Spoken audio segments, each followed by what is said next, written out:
Good communication makes teams work more efficiently, motivates employees, and helps relations with customers and partners. Yet many organizations seem to have almost institutionalized poor communication practices. So how can managers communicate better? Welcome to The Big Question, the monthly video series from Chicago Booth Review. I'm Hal Weitzman, and with me to discuss the issue is an expert panel. Ayelet Fishbach is the Jeffrey Breckenridge Keller Professor of Behavioral Science and Marketing at Chicago Booth. Nicholas Epley is the John Templeton Keller Professor of Behavioral Science at Chicago Booth. He's the author of Mindwise: How We Understand What Others Think, Believe, Feel and Want. And Heather Caruso is an Adjunct Associate Professor of Behavioral Science at Chicago Booth and Executive Director of the Center for Decision Research. Panel, welcome to The Big Question. Nick Epley, let me start with you. So many of us nowadays communicate so much by email, and yet we know that email is terribly flawed, it's easily misconstrued. Would we be better off picking up the phone, arranging to meet people in person? How does the form of communication affect the result? So, of course, it depends a little bit on what it is that you're trying to communicate. And the problem with communication media is that they're simply tools for conveying ideas in my head to yours, things that I know to you. You can use those tools effectively or you can use them ineffectively. The big difference between these different kinds of media that we communicate through is whether they include certain kinds of cues. So email, for instance, only includes text, right? Only includes semantic content. And so what it's lacking is a lot of the tools that we have in interpersonal interactions for communicating thoughts and beliefs and attitudes and feelings, namely paralinguistic cues. The problem is that those cues... What do you mean by paralinguistic? Sorry, so things like intonation. So my voice goes up and down. Variance in pace, it speeds up and slows down. You know I'm excited about an idea because my voice kind of flutters up and down and I speak louder or softer, right? So there's a lot that's communicated, not just in what we say, by how we say it. Text-based communication only includes what we say. Only the semantic content, the very specific words, and so a lot is missing. The problem, I think, in communication is that when you are the person who is sending information, you have a hard time recognizing what's missing on the recipient's side. So when I'm thinking of a joke to send to you, this is going to be so funny, Hal is going to love this, I can hear the intonation in my head as I'm saying it. I can hear the sarcasm in my voice when I'm sending you that funny note about your last big question video, right? So I can imagine all that. I know I'm intending to your joke. You don't have that information, right? And that can lead to a reliable bias where I think I've communicated to you more effectively over information-poor communication media than I actually have. That's a big problem, not recognizing when you've been clear and when you've been unclear. Information-rich environments, when I'm talking to you and I'm sitting with you face-to-face, allows for a bunch of things. More information is exchanged, you can ask me questions back. Those mediums enable understanding, mostly of what's on another person's mind. Text-based communication, however, in other ways is great if you're going to send a spreadsheet, right? So it's good for that kind of core content that doesn't require communicating intentions or motives or desires. But it's awful in these other cases where you really want interpersonal understanding. And you've actually done some research on how using your voice, whether by phone or in person, makes a difference. It turns out the voice we're finding communicates more than you might imagine. So as I mentioned, there are paralinguistic cues present in a voice. Voice goes up and down. Most of this has to do with variance in these cues, not just the core content of what you're saying. And these communicate, we find, kind of core elements of humanity, what it means to be a person. So your capacity to think or to reason or to analyze something carefully. How do I know that you're actually thoughtful, that you're a rational person, that you've thought carefully about this issue? I can't see your thinking. I can't see you engaging in rationality. We find, though, that you can hear it. And you can hear it in a person's voice such that when you remove it, so if we have people listening to somebody who's on the opposing side of the political spectrum from them, explaining why they voted for a particular candidate, people judge the person to be more reasonable, more rational, more... Just by hearing their voice? When they hear what they have to say, compared to when they read the very same content, or when they read a written explanation that the person has put together that lacks those semantic cues essentially to mental life. Right? How do I know that the lights are on inside. I can't see it. The paralinguistic cues in voice we find help to communicate some of that. So there's both the understanding element, but there are also the inferences that I form about you over these different medium. And we find that people tend to think that others are a little less mindful, a little more mindless when they communicate over text. So voice is better, and it doesn't matter if it's in person or by phone? Well, for these, so our research on this is limited at this point. So what we do is we compare contexts where I have audio-visual cues, I can see and hear you. Audio cues only, where I'm just hearing the content of what you're having to say. You're giving an elevator pitch as an MBA student, or you're explaining why you hold a belief that's different from mine. Or I just get the content in text. So that's what we've done so far. What we haven't done so far is had these repeated interactions where you're actually face-to-face. That's harder to do for us as scientists because you can't control the content as well, but that's where we're moving. So at this point, it would be premature to suggest stuff about face-to-face interaction because we're not quite there yet. Okay. Heather Caruso, Nick Epley talked about people on different sides of the political spectrum. I know you're interested in this idea of why we might avoid certain kinds of conversations and gravitate towards others. So tell us about that.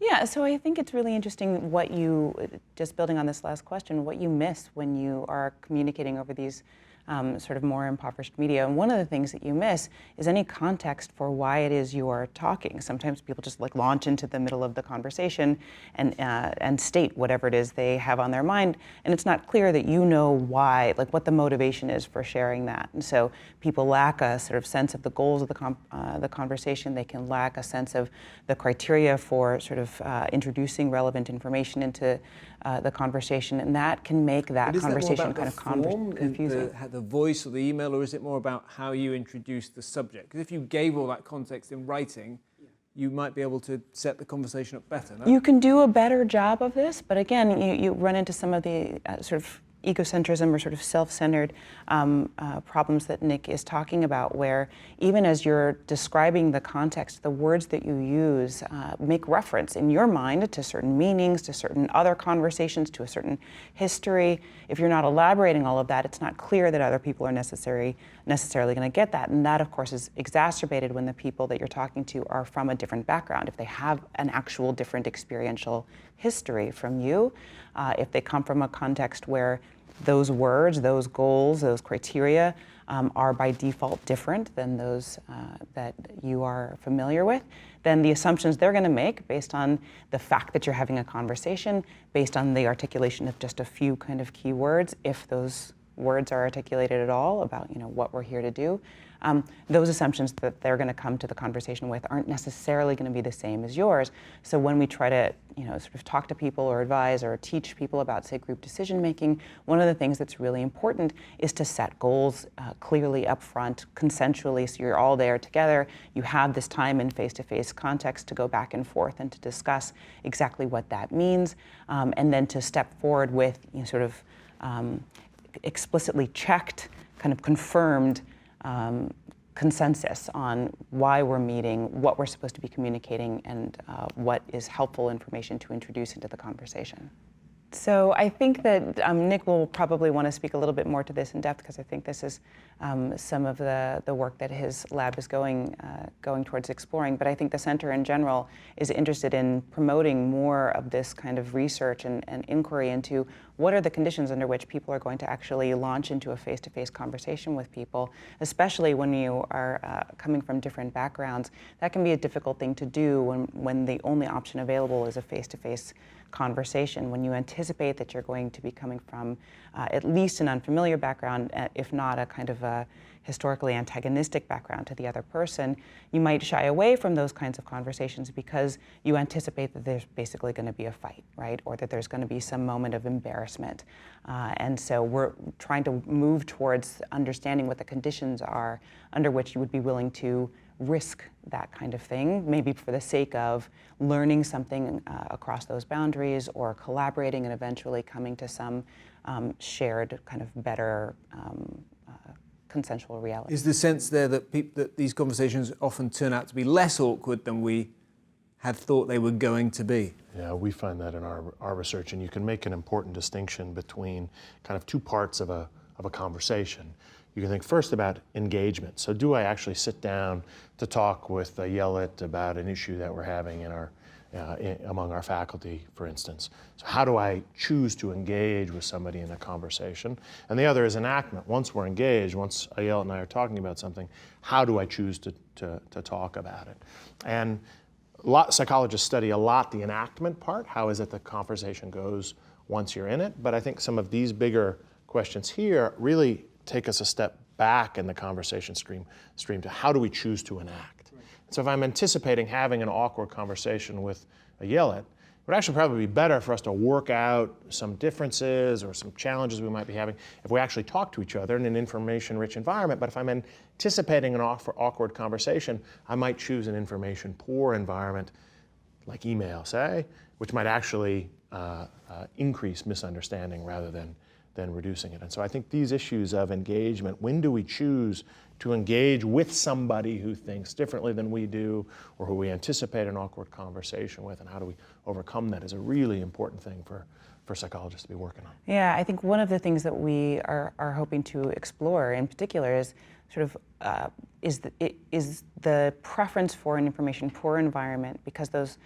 environments are often more kind of tractable. I can write and pour over my word choice, and I can prepare, and I can kind of manage my anxiety and my uncertainty. Is that part of what drives that choice for that, as opposed to a face-to-face interaction where it's a little bit more unpredictable? So some of these questions have to do with, when you are entering an engagement with somebody who's familiar to you, one of the things that's nice about that is that you at least feel like you can predict their behavior a little bit better than you can predict the behavior of someone who's very different from you. And so if that, again, is kind of reflective of a tendency to want to script the interaction, maybe what we can do is to sort of find conditions under which people are more comfortable with unscripted interactions, more comfortable with risk-taking, can find that kind of energizing and exciting in a way that makes the awkwardness actually kind of part of the game, part of the fun, and that might lower the barriers. Let me defend the poor environments. I love reading books.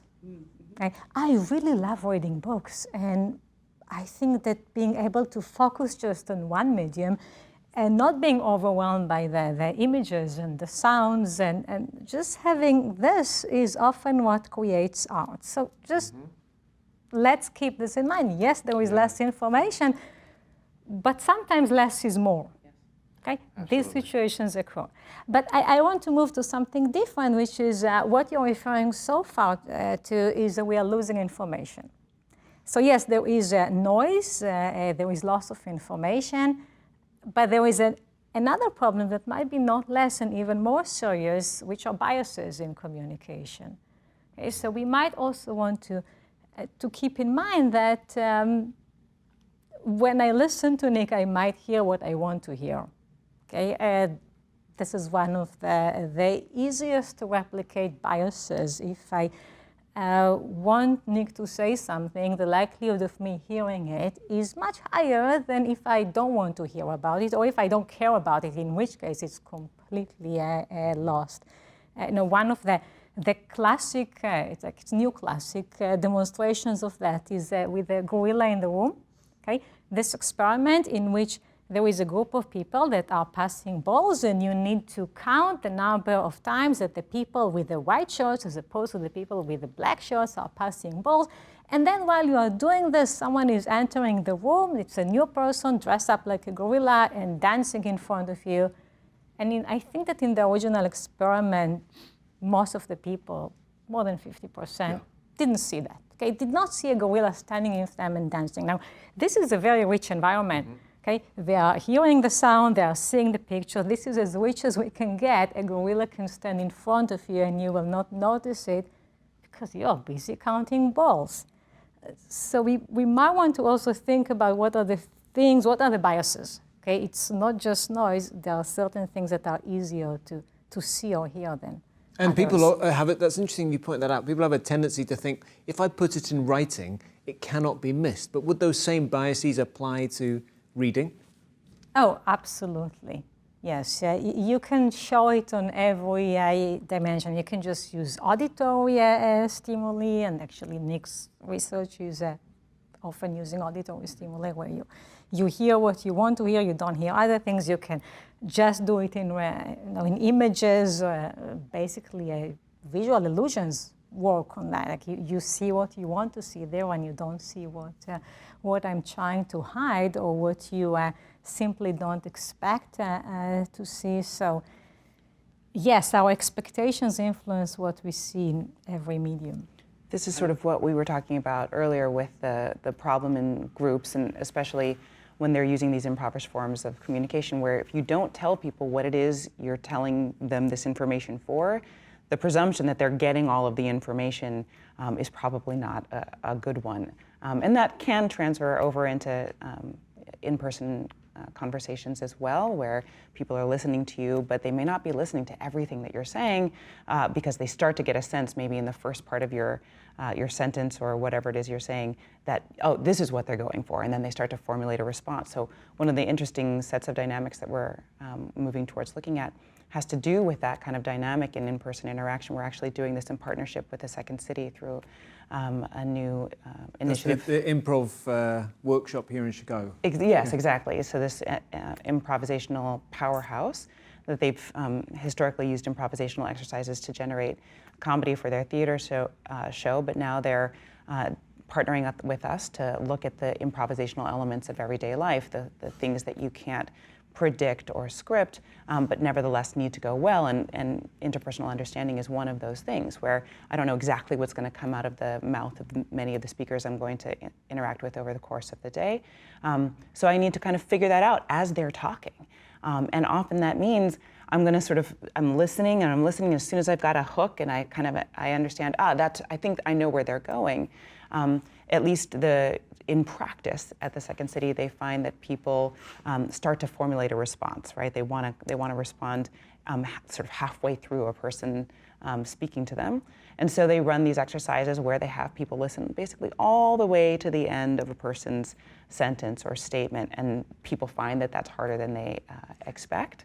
But that when you do that, you become much more conscious of the interdependence between people who are speaking to one another, and it suggests that there's room for developing listening skills that allow for a fuller understanding of everything that a person's trying to get out. And then we can do a lot of research to figure out, does that meaningfully improve the understandings that people are developing of one another, or does that improve empathy and the kind of smoothness of conversational back and forth, and all that's left to be discovered. Ayelet, you mentioned biases that regardless of the form, there are biases that play into the interaction. What are some of the, for people who are not familiar with these behavioral science biases, what are some of the big ones that hamper communication or that come into play? Yes, so we briefly mentioned the confirmation bias, okay, or seeing information that you expect to see, not seeing other information. Related to it is seeing things that fit within your schema or script, so you know what is the normal course of events. To give you an example, this is something that I do in class every year. I present to people a list of words, and I present words such as tired and night and bed and cushion. And then I ask them after reading that list, did I mention the word sleep? And most of them say that I did, although I never mention it. It's fitting that it will be there. So this is an example of the script, a schema that is activated that influences what you see, what you hear. Another big one is what we call the omission neglect, okay, not noticing what's missing. We know that most of the deception in communication is not in what you said, is in what you kind of forgot to mention. Okay? You kind of let me go with some assumptions. And so even though we know lies often go through omission, people often make the mistake to listen very carefully to what you did say, okay? To see whether you were giving some information there and not noticing what's missing. So even listening well isn't enough. You've got to listen for what isn't there. Yes. You need to, what should have been said. Right. What else are the big ones, Nick? Well, those are the big ones. The big ones in communication are perspective gaps. Right? So I know something that you don't. Right? I'm attending to something that you're not attending to. And some of these we've studied across different media, and we know how they respond differently across media. So take the one that you suggested about omission neglect. So here you can go from, say, an information poor context like email. So I'm sending Ayelet something over email versus I'm talking to her face to face, where I've got an information rich kind of environment. It's going to be hard for Ayelet, for any of us, to notice what's missing in the text that might be present in the voice. So in one of our studies from many years ago, we had people communicate sarcasm or sincerity, which of course depends on the tone you're communicating.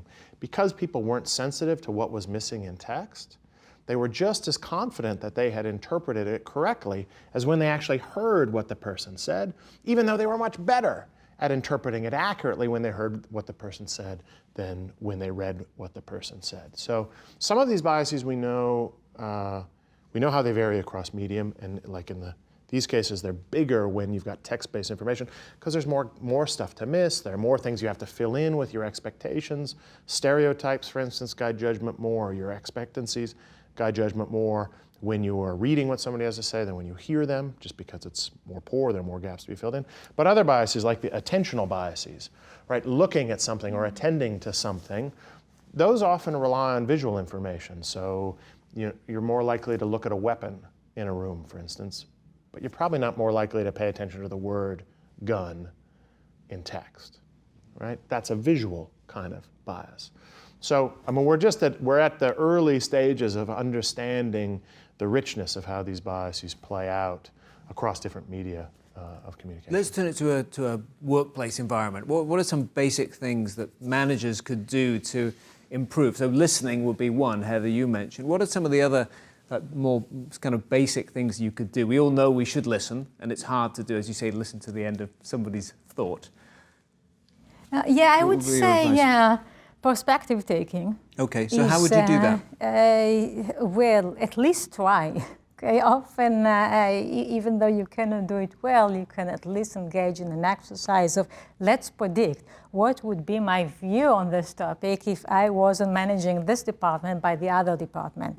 And often just by doing this exercise, you can pretty much generate the arguments that you're going to be facing by thinking, what would I have said if I was that person? So it's not perfect, but it gets you something. Other than perspective taking, one thing that we often advise people is to have a very structured way of collecting information. Okay, you need to know what are the questions that you're going to ask. You need to document the information that you are getting. You need to know what's missing, which often you can get if you follow a very structured way of collecting information. If you just go with the conversation, then it's easy to lose stuff. I can give one concrete example of how to do this in an interaction, which is used in couples therapy. It's used in conflict negotiation. It's known as the speaker-listener technique, and it just encourages active listening. So you can contrast, say, perspective taking, where I imagine what you're thinking or feeling or believing, to perspective getting. I actually get it from you directly. And you can use the speaker-listener technique to do that. It's very simple. I ask you a question, right? How did you think the latest Big Think video went, right? And you can tell me. So I ask you a question. You then respond to that.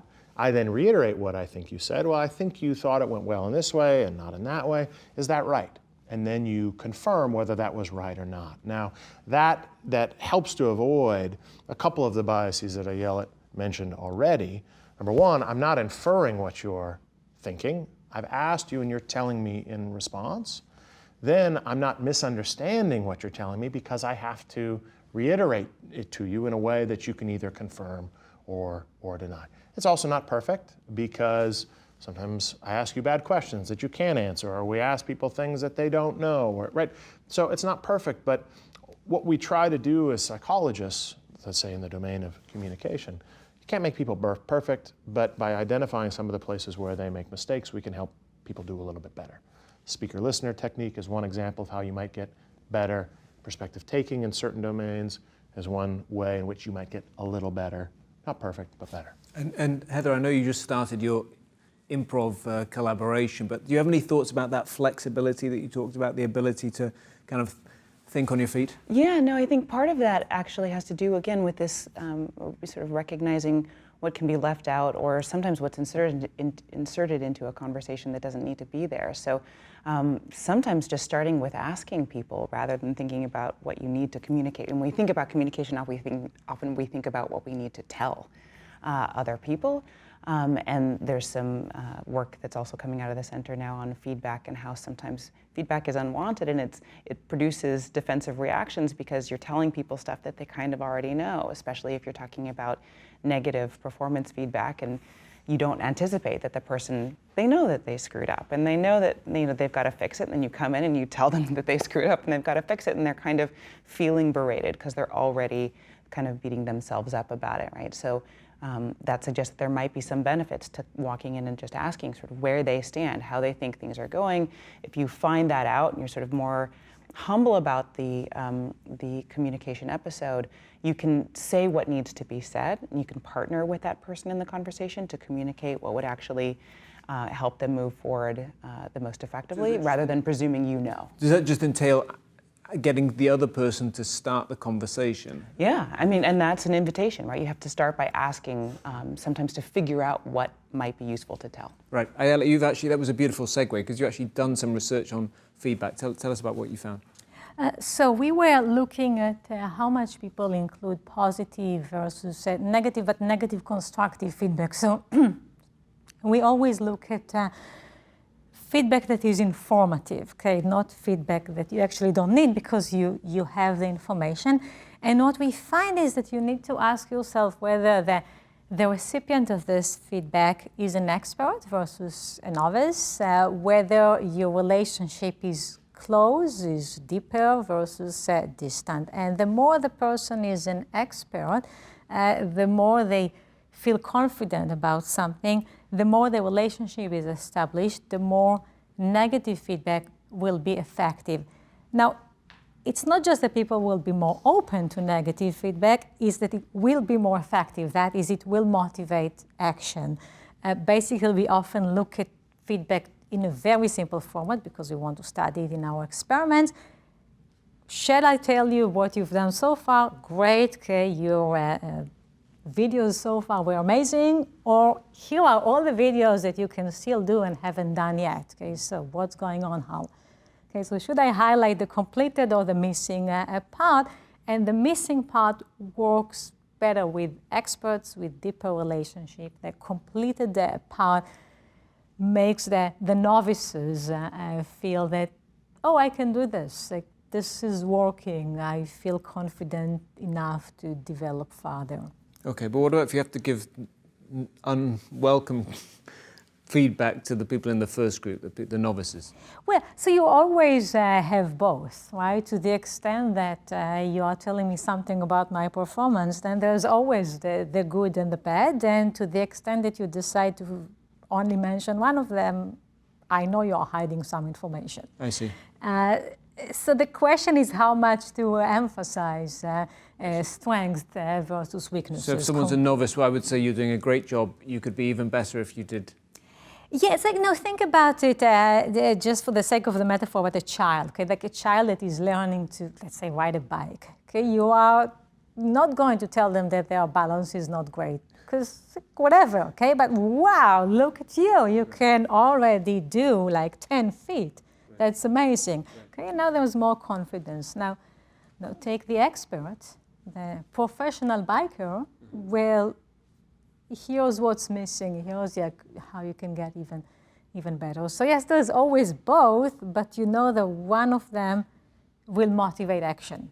Right. What about the other side, though? The person who's receiving the feedback also has the bias that you talked about earlier, where they're hearing, presumably, that they're fantastic, and maybe missing the other part.